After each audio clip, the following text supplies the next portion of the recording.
সকাল ওই 8:30 এখন বাজে।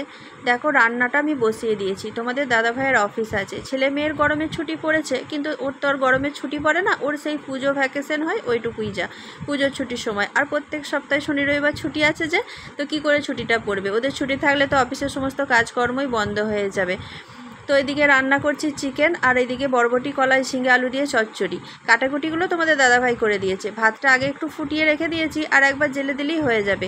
ও আমাকে কাটাকুটিগুলো করে দিয়ে আজকে আমাদের এখানে রেশন দিচ্ছে, রেশন আনতে গেছে। তারপরে রেশন এনে তারপরে মেয়েকে টিউশন দিতে গেছিলো, ও মেয়েকে আনতে যাবে, তারপরে অফিস যাবে।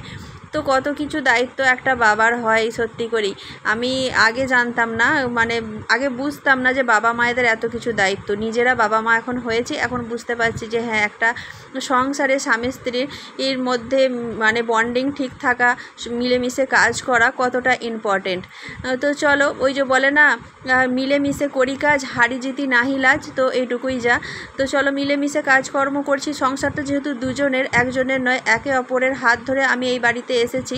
তো ও এইটুকুই সব সময় বলে যে আমি যতটুকু পারবো তোমাকে সাহায্য করব। আসসালামু আলাইকুম, আমি সালমা মল্লিক তোমাদের নতুন একটা ভিডিওয় স্বাগত জানাচ্ছি। কাছে দূরে যে যেখান থেকে আমার ভিডিও বা ব্লগ দেখো, আশা করি সবাই খুব ভালো আছো, সুস্থ আছো। আল্লাহর রহমতে আমরা এখানে অনেক ভালো আছি এবং সুস্থ আছি। তো দেখো, এখন রান্না বান্না মোটামুটি হয়েই গেছে। এদিকে তরকারিটা হয়ে গেল, তো যে বরবটি কলাইয়ের যে তরকারিটা করেছিলাম ওটা হয়ে গিয়েছে। এখন চিকেনটা করছি, আর তার সঙ্গে এদিকে তো ভাত হচ্ছে, তোমাদেরকে আগেই দেখিয়েছি।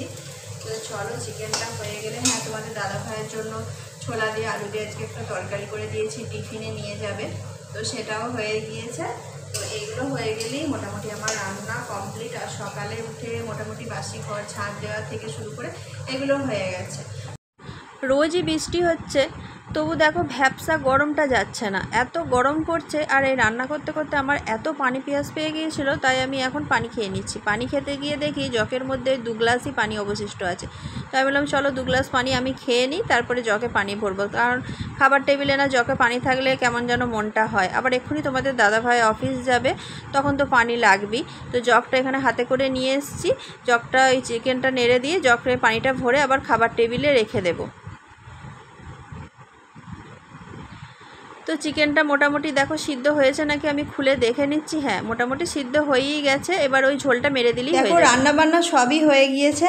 এখানে দেখো ভাত হয়ে গেছে, এখানে হয়েছে এই যে বরবটি কলাই আলু দিয়ে হচ্ছে একটা চচ্চড়ি, এখানে হয়েছে আলু ছোলা দিয়ে তরকারি 5 ফোড়নের ফোড়ন দিয়ে, এখানে হয়েছে দুধ ফোটানো, এটা হচ্ছে দুধ ফোটানো, আর এখানে হয়েছে সেই যে লাল লাল হচ্ছে একদম ভাজা ভাজা চিকেন।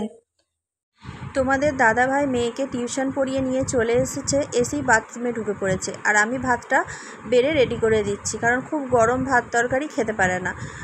তারপরে ফ্যানটা চালিয়ে দেবো, হালকা ঠান্ডা হয়ে যাবে, তখন ও খাবে। তো চলো, ভাতটা তো বেড়ে নিয়েছি, আর বাটিতে তরকারি দেবো। আর চিকেনটা যেহেতু আজকে একটু গা মাখা করেছি, তাই পাতেই দেবো। চিকেন বা অন্য কিছু একটু গা মাখা করলে ও আমাকে বলে যে সোনিয়া তুমি পাতে দেবে, আমার খেতে খুব ভালো লাগে, ওই গ্রেভিটা ভাতের সঙ্গে বেশ মিশে থাকে। আমি বলি কেন, বাটিতে দিলেও তো তুমি মেখে খাবে। বলবে না, আমাকে পাতে খেতে ভালো লাগে, এরকমভাবে গ্রেভি চিকেন বা কোনো কিছু অন্য কিছু গ্রেভি পনির টনির করলেও। তো চলো, আমি বাটিতে ওকে বরবটি কলাই চচ্চড়িটা দিলাম, আর পাতে চিকেনটা দিয়েছি। তো এদিকে রেডি করছি। তারপরে তো দেখছি হ্যাঁ, চান করে বেরিয়ে পড়েছে। আমি তাড়াহুড়ো করে টেবিলে রেখে দিচ্ছি, কারণ এক্ষুনি এসে খেতে বসে পড়বে। এর মধ্যে আবার 2টো আমও কেটে দেবো।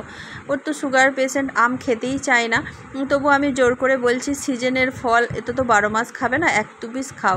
তো 2টো আম ছোট ছোট হাতে করে নিয়ে এসেছি, তারপরে 2টো কেটে দিলাম। তো একটা খেয়েছিল, আর আমি পরে আবার একটা খেয়ে নিয়েছিলাম। এখন টিফিনটাও রেডি করব, টিফিনটা এদিকে ওই জন্য নিয়ে আসছি।